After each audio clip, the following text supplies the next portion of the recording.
അപ്പോൾ തൊഴിലുറപ്പ് പദ്ധതിയുമായി ബന്ധപ്പെട്ട് ശൈല ടീച്ചർ പറഞ്ഞതിനെതിരായി ഈ അക്രമിക്കൂട്ടമാകെ ശക്തിയായിട്ടുള്ള നിലയിൽ കള്ളപ്രചാരവേദിയും അതിൻ്റെ ഒപ്പം തന്നെ തെറി അഭിഷേകവും നടത്തിക്കൊണ്ടിരിക്കുകയാണ്. ഇതൊന്നും ശരിയായൊരു നിലപാടല്ല, തെറ്റായ സമീപനമാണ്.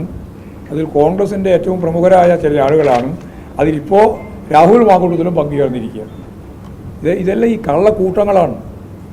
ആ കൂട്ടങ്ങൾ ഇപ്പോഴും ഇതുപോലെ സത്യസന്ധമായ കാര്യങ്ങൾ പറയുമ്പോൾ അതിന് നേരെ വന്ന് കടന്നാക്രമിക്കുകയാണ്. കഴിഞ്ഞ ദിവസം ഞാൻ പറഞ്ഞിട്ടുള്ള കാര്യം ഇനിയാണ് ഈ ചൂരൽമല ദുരന്തവുമായി ബന്ധപ്പെട്ടുകൊണ്ട് കോൺഗ്രസ് 230 വീട് കൊടുക്കേണ്ടതാണ് അവരുടെ കണക്കനുസരിച്ച്. കോൺഗ്രസിൻ്റെ 100 വീട്, അതുപോലെ രാഹുൽ ഗാന്ധിൻ്റെ 100 വീട്, യൂത്ത് കോൺഗ്രസിൻ്റെ 30 വീട്, 230 വീട്. അതിൻ്റെ യാതൊരു പണിയും നടത്താതെ അതിലൂടെ കടന്നു വരുമ്പോൾ ഒരുപാട് കളവ്, 9 കളവ് പറഞ്ഞത് ഞാൻ അന്ന് തന്നെ ഓരോന്നോരോന്നായിട്ട് വിശദീകരിച്ചിട്ടുണ്ട്. അതിനൊന്നും മറുപടി പറയാൻ തയ്യാറായിട്ടില്ല. MLA-മാരും MP-മാരും അവരുടെ ജീവനക്കാരും ഒന്നും പണം കൊടുക്കാൻ പാടില്ല എന്നാണ് അവർ ദുരിതാശ്വാസ നിധിയുമായി ബന്ധപ്പെട്ട് പറഞ്ഞത്.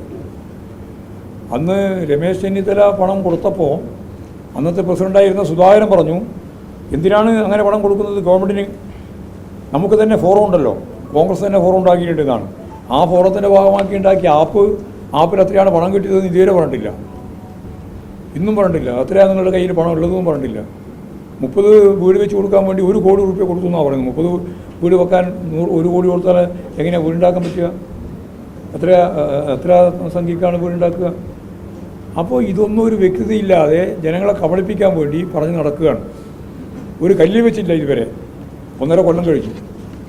ഗവൺമെൻറ് ഈ മാസം അവസാനത്തോടുകൂടി 178 വീട് കൊടുക്കാൻ പോവുകയാണ്. ആദ്യം പൂർത്തീകരിച്ച 1ാമത്തെ സോണിലെ 178 വീട് ഈ മാസം തന്നെ കൊടുക്കാൻ പോവുകയാണ്. അടുത്ത മാസം തുടങ്ങി അങ്ങോട്ട് നമുക്ക് ഈ 5 സോണിലെ വീട് ഒപ്പം തന്നെ പണി നടന്നുകൊണ്ടിരിക്കുകയാണ്, പൂർത്തിയാക്കാൻ കഴിയുമെന്ന് തന്നെയാണ് വിചാരിക്കുന്നത്. അപ്പോൾ യഥാർത്ഥത്തിൽ കോൺഗ്രസ് ഈ പറയുന്ന ഒരു തരത്തിലുള്ള വീട് വെച്ച് കൊടുക്കാനുള്ള പ്രക്രിയയിലും ഇടപെട്ട് തുടങ്ങിയിട്ടില്ല.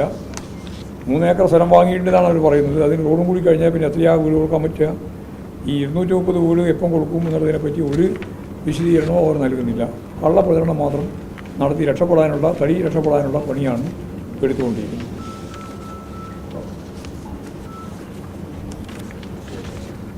പിന്നെ വളരെ പ്രധാനപ്പെട്ട വേറൊരു പ്രശ്നം ഉയർന്നു വന്നുള്ളത് സഖാവ് KK Shailaja teacher Jose K Mani നയിക്കുന്ന LDF ജാഥയുടെ ഭാഗമായിട്ട് ആ ജാഥയിൽ പങ്കെടുക്കുന്ന CPIM-ൻ്റെ സെൻട്രൽ കമ്മിറ്റി അംഗമാണ്. അവർക്കെതിരായിട്ട് വലിയ സൈബർ ആക്രമണമാണ് ഇപ്പോൾ സംഘടിപ്പിച്ചുകൊണ്ടിരിക്കുന്നത്. തൊഴിലുറപ്പ് പദ്ധതിയുമായിട്ട് ബന്ധപ്പെട്ട് കേന്ദ്ര ഗവൺമെൻറ് അതിൻ്റെ പദ്ധതി വിഹിതം ഏതാണ്ട് 1,50,000 കോടി വേണം അത് പൂർണ്ണമായി നടപ്പിലാക്കാൻ. അതിൽ കഴിഞ്ഞ പ്രാവശ്യം 87,000 കോടിയാണ് നീക്കിവെച്ചത്. ഇപ്രാവശ്യത്തെ ബഡ്ജറ്റ് നീക്കിവെച്ചത് 30,000 കോടിയാണ്. അതിൻ്റെ അർത്ഥം അത് അവസാനിപ്പിച്ചു എന്നാണ്. 1,75,000 കോടി വേണ്ട സ്ഥാനത്ത് 30,000 കോടി മാത്രം മാറ്റിവെച്ച് ഞങ്ങൾ 125 ദിവസം ജോലി കൊടുക്കാൻ പോവാണ് എന്നും പറഞ്ഞ് കേന്ദ്രം 60%, സംസ്ഥാനം 40% മുടക്കണം എന്നും പറഞ്ഞ് യഥാർത്ഥത്തിൽ ആ പദ്ധതി ഇല്ലാതാക്കുന്നതിന് വേണ്ടിയിട്ട് നാമാവിശേഷമാക്കാൻ വേണ്ടിയുള്ള പ്രവർത്തനമാണ് നടന്നുകൊണ്ടിരിക്കുന്നത്. ആ പ്രവർത്തനം സംബന്ധിച്ച് സഖാവ് ശൈലജ പറയുകയും ആ മേഖലയിൽ പണിയെടുക്കുന്നവർക്ക് ഫെസ്റ്റിവൽ അലവൻസ് നൽകിയിട്ടുള്ളത് കേരളത്തിൽ മാത്രമാണ് എന്ന് പറയുകയും ചെയ്തതിന് വലിയ കടന്നാക്രമമാണ്. ഫെസ്റ്റിവൽ അലവൻസ് എന്ന് പറഞ്ഞാൽ ഓണ അലവൻസ് മാത്രമെന്നാണ് അവർ വ്യാഖ്യാനിക്കുന്നത്. ഓണത്തിനാണ് ഇവിടെ കൊടുത്തതെന്ന് മാത്രമേ ഉള്ളൂ. രാജ്യത്തിൻ്റെ എല്ലാ ഭാഗത്തും വിവിധ ഫെസ്റ്റിവലുകളുണ്ടല്ലോ, ഉത്സവങ്ങളുണ്ടല്ലോ. അതിൻ്റെ ഭാഗത്ത് ഒരു നയാ പൈസ കൊടുക്കാൻ അവരാരെങ്കിലും തയ്യാറായിട്ടുണ്ടോ? ഏതെങ്കിലും സംസ്ഥാന ഗവൺമെൻറ്, കോൺഗ്രസോ BJP-യോ നയിക്കുന്ന ഏതെങ്കിലും സംസ്ഥാന ഗവൺമെൻറ് ഈ തൊഴിലുറപ്പ് പദ്ധതി നടപ്പിലാക്കിക്കൊണ്ടിരിക്കുന്നവർക്ക് ഒരു നയാ പൈസ കൊടുക്കാൻ കൂട്ടാക്കിയിട്ടുണ്ടോ? കേരളം 1,200 രൂപ ഫെസ്റ്റിവൽ അലവൻസായി കൊടുത്തിട്ടുണ്ട്. അത് പറഞ്ഞ ശൈലജ ടീച്ചർക്കെതിരായിട്ട് വലിയ രീതിയിലുള്ള കടന്നാക്രമമാണ്.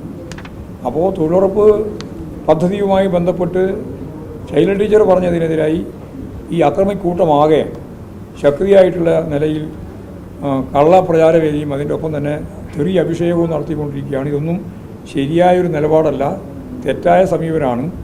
അതിൽ കോൺഗ്രസിൻ്റെ ഏറ്റവും പ്രമുഖരായ ചില ആളുകളാണ് അതിലിപ്പോൾ രാഹുൽ മാങ്കൂട്ടത്തിലും പങ്കുചേർന്നിരിക്കുക. ഇതെല്ലാം ഈ കള്ളക്കൂട്ടങ്ങളാണ്.